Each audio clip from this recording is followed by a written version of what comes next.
So with a lot more effort, I'm back where I started from. So the frame is now cleaned up. You can see the lugs all cleaned up. Ready for a fresh coat of undercoat.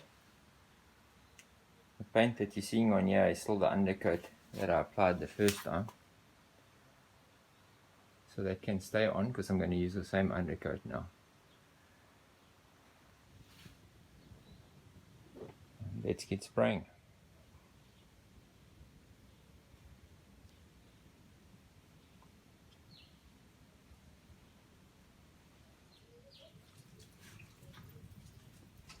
Here's a quick look at the frame after priming it for a second time. So now I'm going to hit it with 600 grit water paper, flat this primer down, ready for the base coat, and we'll see how it turns out. Here's a quick look at the frame with the base coat on it. So I'm actually putting a two-part paint on here now. So after this I'm going to be shooting a pearlescent over it.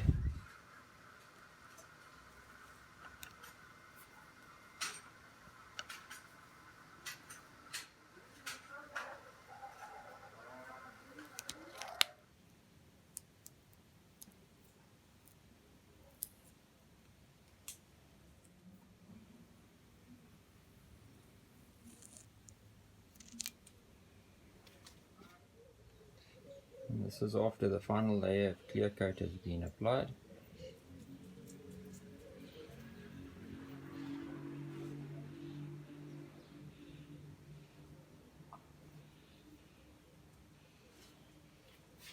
Super happy with how that's turned out. I think in the sun it's really going to pop. Now just to wait for it to dry. And then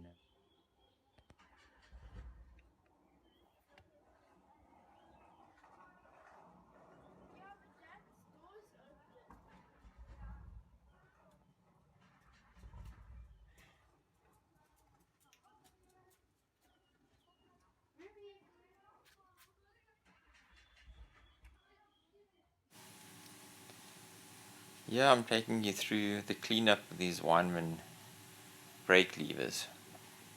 How to take them apart and what to look out for on them. There's a little Allen bolt on the center that you can undo. And then you can just simply push the pin out. The suicide lever part comes out with the unit. Although there is a little plastic cap on it that looks as if the cap should come off, it's very difficult. Well, I'm not actually sure if it comes off, to be honest. I never tried because there was a risk of damaging it. It never actually had any part that you could turn off short of gripping it with something, and I didn't want to do that. Inside the levers themselves are these little rubber bushings. Sorry, plastic bushings, not rubber. Over the years those bushings sometimes take a beating as well, and very often they're worn out and need to be replaced if you can get hold of new ones. So the levers with time and use often either end up bent and they get movement and play in them, as you can see here.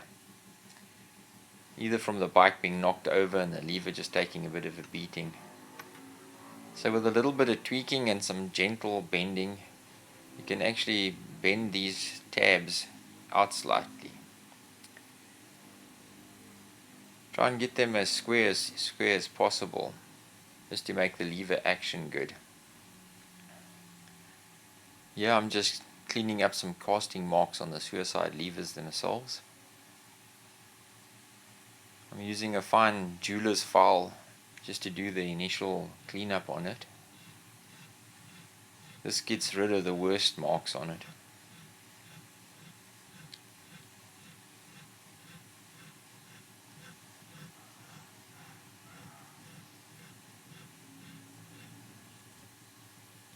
Then I'll use a little bit of wet dry sanding paper. Yeah, I'm just using a bit of WD-40 to lubricate the paper. You can use water as well. Giving it a light rub down just to remove most of those jeweler marks from the files.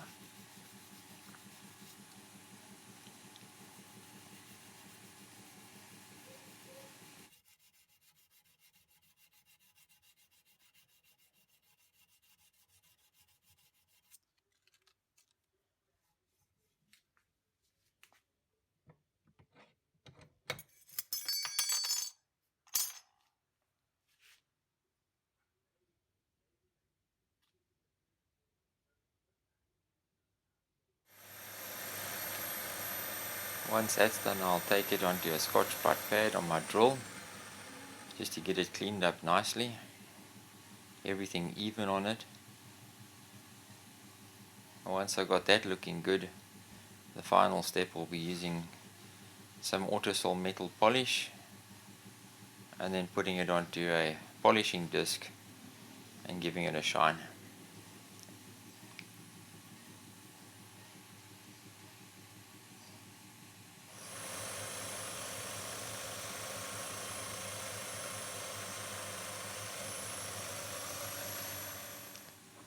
And if you've done your job well and you've been meticulous moving through the different steps, hopefully you'll end up with an old set of levers looking like these do.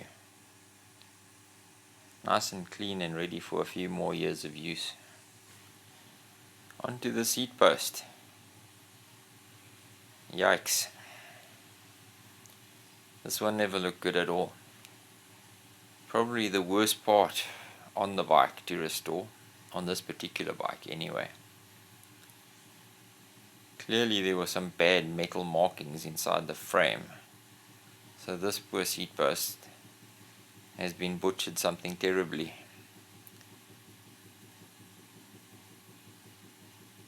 The trick on a seat post like this is to get it cleaned up without taking too much material off of it, because then you're going to have the seat post being very loose inside the frame, which is also obviously not ideal.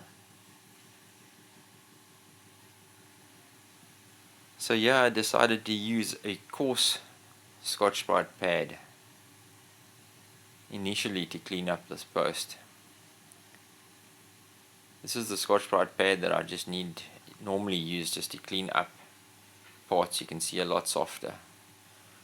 The coarse one takes material off. You can physically see the material getting taken off. But it's a whole lot quicker using that than it is using wet and dry paper and going through the different grades.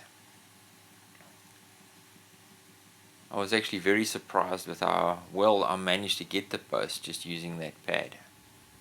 So we'll call it a wrap at that. Still some of the gouges there, not too bad. But we don't want to get rid of everything, because then we're taking the age and the work away from the bike. This particular one definitely having a harder life than most. It's still looking fairly good. Quick look after adding some French flair.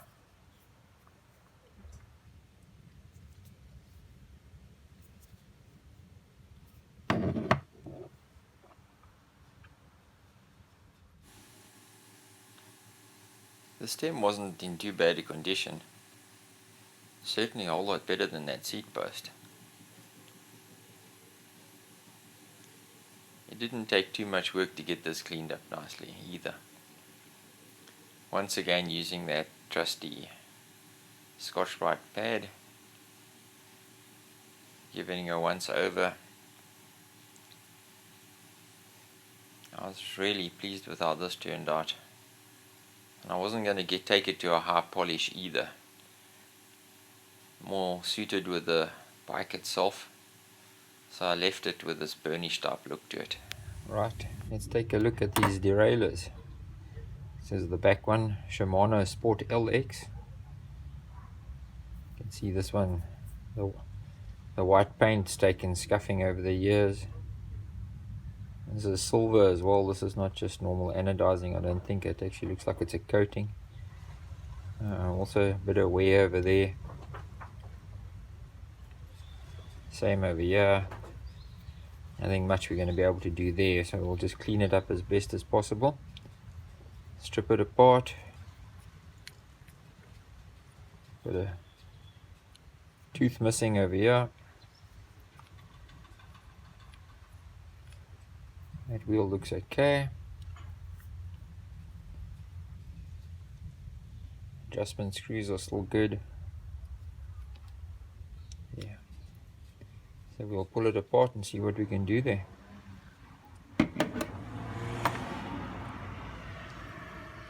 Front derailleur also not looking too bad. That's definitely a non-standard screw in there. We'll look at replacing that. Adjustment screws just extremely dirty. We'll pull that apart and clean it up. Bit of surface rust over here. We'll take care of that. Tension spring's also got a bit of rust on it.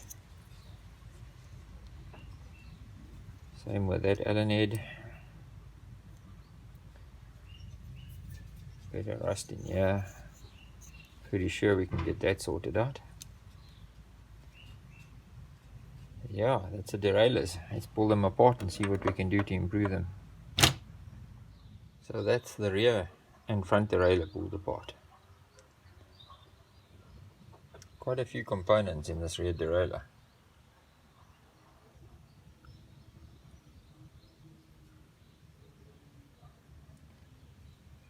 I have to admit, derailleurs are wonderful things if you have a compulsive disorder to randomly pull everything apart that you can find, like I have.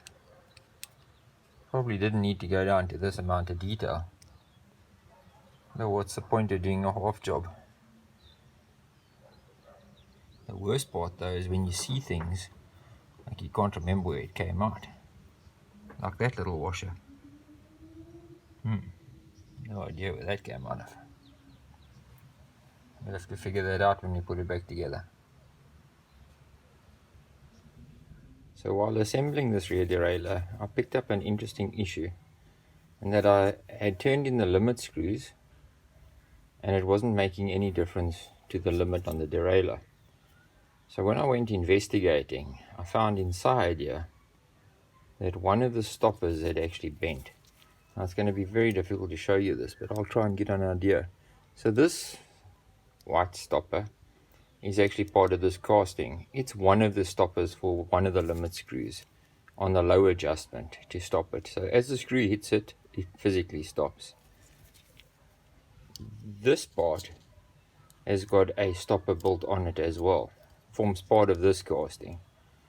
And maybe if I turn it slightly, you can see how it's molded. It's just kind of bent in there. Now that stopper was bent and it was touching this stopper. So when the two moved past each other like that, you see they slide over each other. It was hooking on it, and it was also missing the high stop screw altogether. Let's see how far it's turned in. With the net result that you couldn't set this derailleur at all with the adjustment screws. So I had to put it on its side against a solid surface, and I stuck a punch in there. And I just tapped it a few times just to get it sorted. And as you can see now, the stoppers are once again working. So that was a new one. A quick look at the gear levers before I pull them apart. So also Shimano Sport LX gear levers. Not looking too bad. I'll get these cleaned up and try and get them as white as possible. X-Age Sport it says on the plastic covering there. A little bit of rust over here, which we can get cleaned up, I'm sure. Won't be an issue. This one's very similar. Just some rust on the chrome. Bit of paint missing over there. Nothing too bad. So they should clean up quite nicely. Both the stoppers that go on the frame not looking too bad either, so they should clean up well.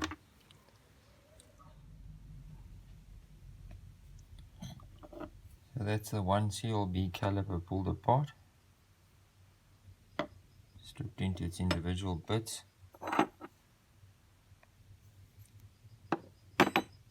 Bit greasy and grimy. I'm sure that'll clean up very nicely. So a quick look after I've cleaned up the front caliper. Looking a lot better. A little brass cable stop.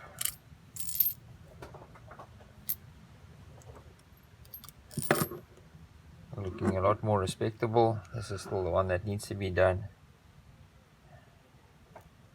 So bit of work left there. And this no polishing was done on this particular one. I simply used the trusty well-worn Scotch-Rite wheel now just to get all the marks off of it, the worst of the marks off of it. And I'm happy with it just like that.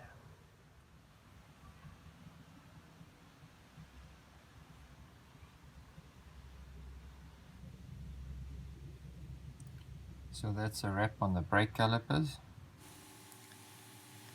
Moving on to this custom crank. Tricky to clean these cranks because they are one piece. They riveted, the chain rings are actually riveted onto the spider. So unfortunately you can't take it apart. Means cleaning it with the chain ring still attached. I'm always hesitant to put this on the wheel for fear of the wheel at speed catching one of those teeth and pulling this out of my hand. It can cause a bit of damage. So just a heads up that when you are doing that, or if you do use it, make sure you're using safety equipment.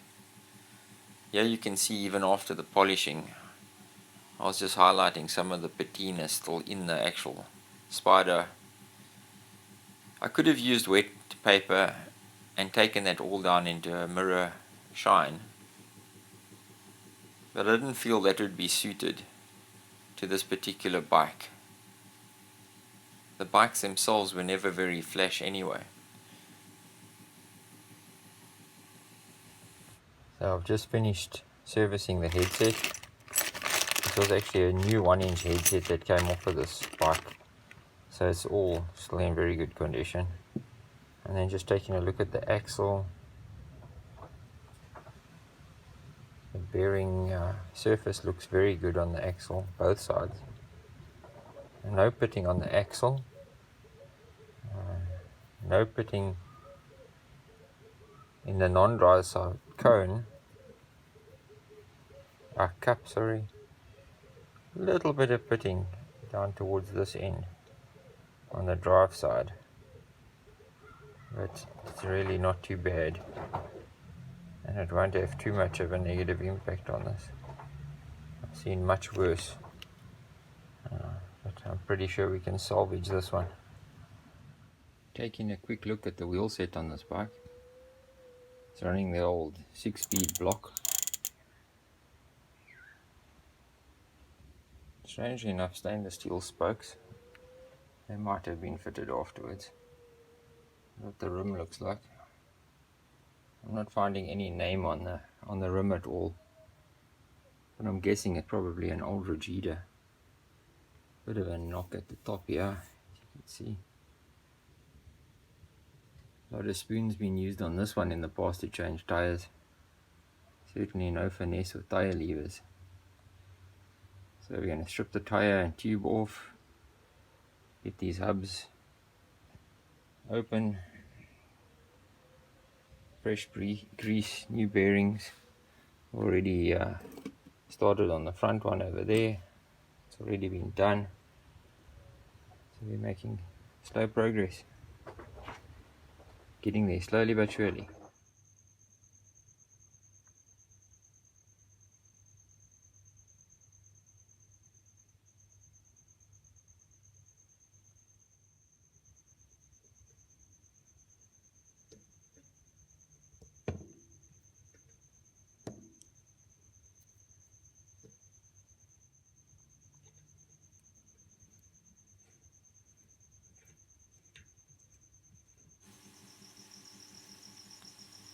Yeah, I'm just taking you through the polishing of the actual rim.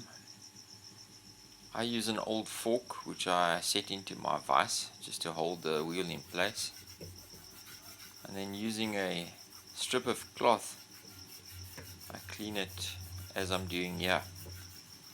I find this really effective, not only for cleaning the rim but for cleaning the nipples as well.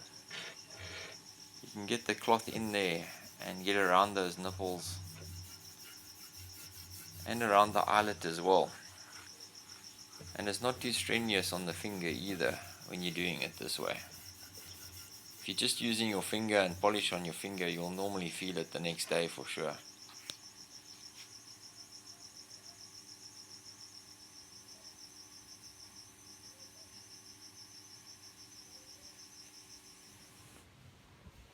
So we finally reached that stage in the project where it's time to put it all together. This one took a little longer than expected, thanks to me having to have a second go at this frame. But I'm glad I took the time to do that. I'm pleased with the result of this.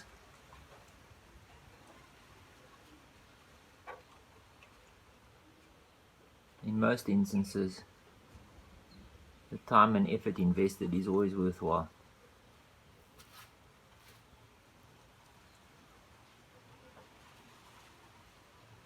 Time to put it all back together and have a look at the finished product.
And so we come to the end of another South African built steel racing bike restoration.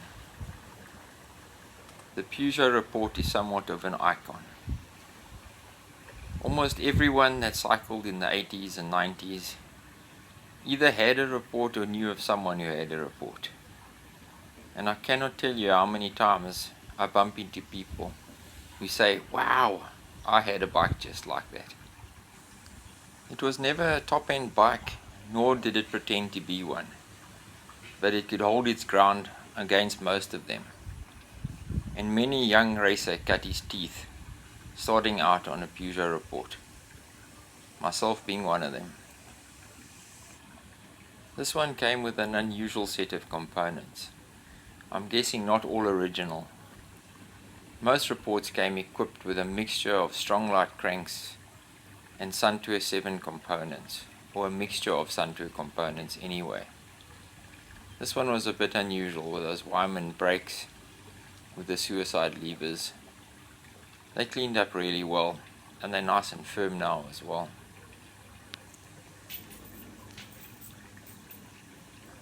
The CLB calipers were used on a lot of Peugeots in South Africa, obviously being imported from France.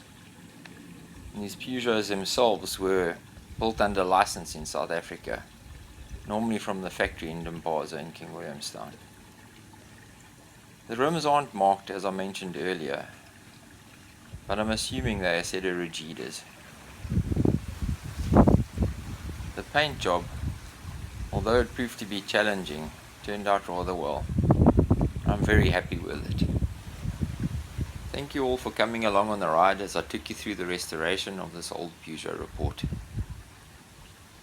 As we move into this Christmas period, I'd just like to wish you all the best. Have a blessed time with your family, and I hope you can spend it with some friends as well. Please look after yourselves as we move through these strange and challenging times. It certainly makes one aware of the things that we need to be thankful for in life.